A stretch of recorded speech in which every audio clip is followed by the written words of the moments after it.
He has cultivated crops in Kentucky, Massachusetts, Costa Rica, Arizona, and I'm not sure if you're aware, but he built a farm in downtown San Antonio. Yeah? He built it in one person. Thank you, ma'am, for clapping. No, she clapped. That was nice. Hagney is the CEO of Local Sprout. Mitch is the CEO of Local Sprout, which connects sustainable local food to consumers in the city. And he's going to be speaking about sustainable opportunities in wasted space. I like it. Come up and tell us how we can use some wasted space. Mitch Hagney, everyone.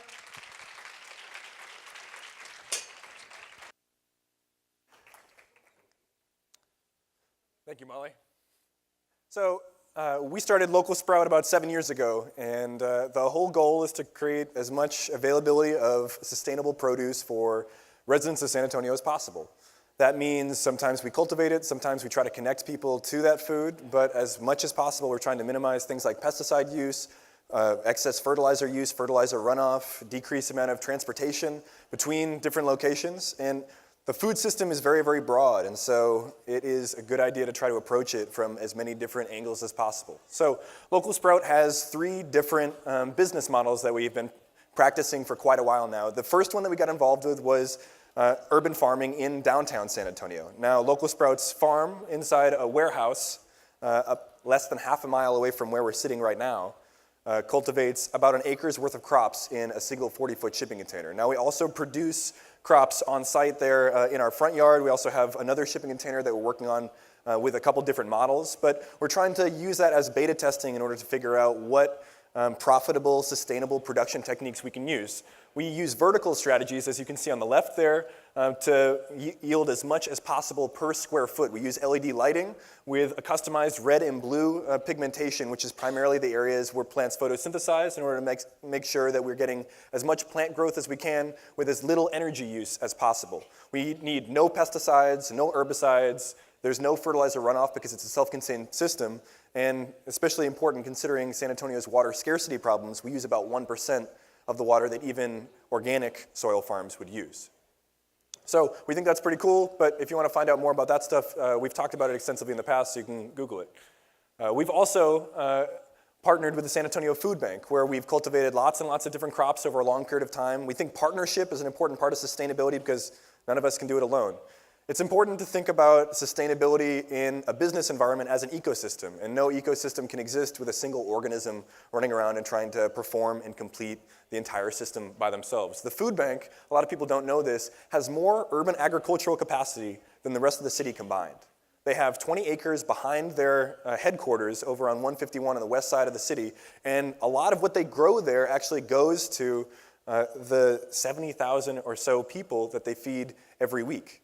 They have enormous, impressive operations, and they yield millions of pounds of produce each year. And a lot of that goes to the people who need it the most in the city. So we partnered with them. They had a greenhouse that they weren't really using very much, and we decided, hey, we think we can yield quite a bit all year long through hydroponics. Hydroponics allows you a lot of the time to go around what the seasonal requirements of that plant end up being. We can grow basil through the winter, which is very difficult to do, and in the shipping container indoors, because it's a controlled environment, we can do things like grow kale through the summer. That means for the 3 years where we have been growing, there hasn't been a single week where we have not produced and sold crops that we are growing. That is very difficult to do in South Texas, and these innovative technologies allow us to get those opportunities in different ways. But solving the issue of wasted space and making those productive, I think, is one of the most important things we can do when we think about sustainability. San Antonio is very broad, and that's not just our diet problem. That's actually because we're quite a large city. There's a lot of square footage. We have to be connected by highways, but that means that there's a real opportunity in all of the wasted space that we have. The warehouse where we're growing on the east side is an old print shop. After email started getting more common and the internet started rising up, that print shop went out of business. It was fallow, is what farmers would call it, but it wasn't being utilized. We decided we could turn that into something a lot more productive. This old greenhouse, very similar. But we also think that there's a lot of wasted space throughout the rest of the city directly tied to the places where food is being consumed. So we grow a lot of crops in what we call our edible landscaping program tied to restaurants. On the left there, you see some of the crops that we produced for the Hoppy Monk. They have a fully functional garden that grows the majority of their herbs, a huge portion of their greens, and different things depending on what the season is for their restaurant. And on the right there, We have a hydroponic wall-mounted system that we grew, I should say, at Francis Bogside or Brigid, which had a little trouble earlier this week with a fire, so we'll see what happens. But that means that these chefs get to customize exactly what they want. They get to get things like frisee or lemon verbena or unusual crops that they have specific intentions for a certain dish.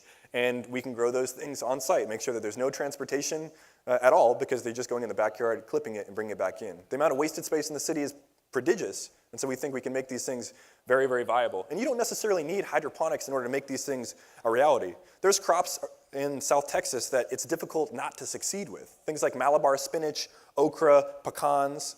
They grow very, very well down here, and it doesn't actually require much of a green thumb to be successful at all. If you look at an area that has okay soil, and you think, hey, maybe I should do something with this, but I can't put that much time into it, consider some of these resilient crops that have a tremendous ability to move forward. But the thing that I actually wanted to talk about a lot today is something that we're announcing. We've been working on it for the last year or so, and we have not allowed many members of the public in. We haven't told very many folks about it, but it's what we call the Local Sprout Food Hub. And in the downtown warehouse where we grow with our shipping container crops in the hydroponic production facility, we have a large area. It's a 16,000 square foot warehouse. Now, we didn't have the capital to fill that with an entire farm, so instead we decided to bring in some more of those partners. The same way that an ecosystem shares resources like a river or some other resource, we think that if we start to put single useful things that a lot of businesses can use at once, then we can create a viable business environment for those people to work and find logical synergies between those businesses. So resources that kitchens and food production operations need, things like walk-in coolers or 3-compartment sinks, grease traps, bathrooms. If we can put all that infrastructure in one place, then each of these individual businesses don't have to spend a lot more in order to do their build-out in order to complete those environments. So some examples of the businesses that are in there operating and have been for the last year are Pulp Coffee, which is a private coffee roaster. They do private labeling for individual businesses. And we figured out that there is a certain waste product that coffee roasters end up, oh, I'm getting called. Oh yeah, bad idea. Coffee has a waste product, which is chaff, which when you shell the coffee bean, you actually get a fluffy potential soil supplement. So we use that in our edible landscaping around the rest of the city. This is a company called Deep River Specialty Foods. They produce mustards, jellies, jams, sauces, and other different products for different restaurants or individual homes to use. A lot of the organic waste that comes from this location we can compost, turn into soil, and begin to utilize for more productive means.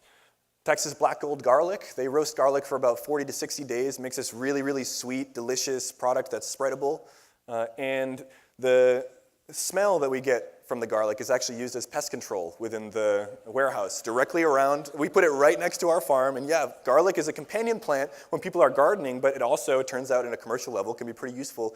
I've had no problems with pests at all, and I don't spray anything, and I think it's largely as a result of Texas Black Gold Garlic.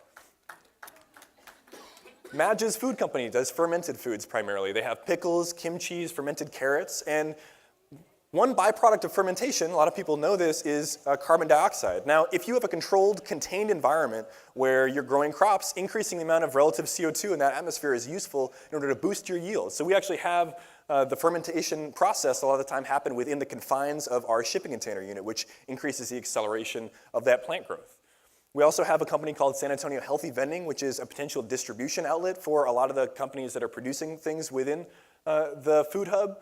They operate in schools, YMCAs, and large businesses around the city.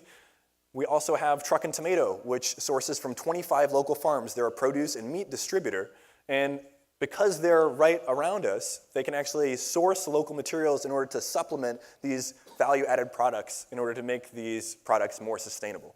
The whole intent is to put businesses in one place in order to make sure that those cohesive attributes, the synergies can emerge rapidly. We can reduce waste by figuring out things like they get a lot of pallets and cardboard boxes, for example. We can use those pallets in terms of building materials, which we did at the food bank. All of the structure that we used for our hydroponic greenhouse was built out of pallets. The cardboard that they use, we used to solarize to get rid of weeds with no herbicides around in our edible landscaping around the city. We want to make these resources available to different gardeners around the city. If they come to the food hub, we want to be able to give them things like pallets, give them things like cardboard, in order to make sure that they can be more sustainable and reuse these waste materials more effectively.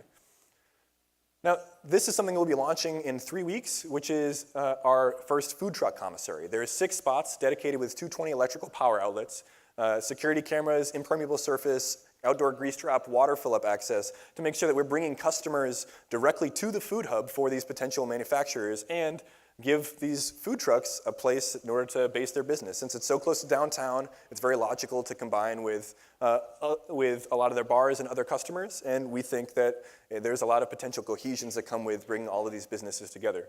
We think if we can make things like the food hub a resource for all the businesses involved, then we can start to do things like put solar on the roof and make sure that these businesses are all running on the same sustainable resources. We can reuse water by taking air conditioning condensate and then using that as irrigation for our front yard. But there's a lot of different innovative strategies that happen when you get a lot of small businesses in the same place with the same goal of being sustainable. Thanks.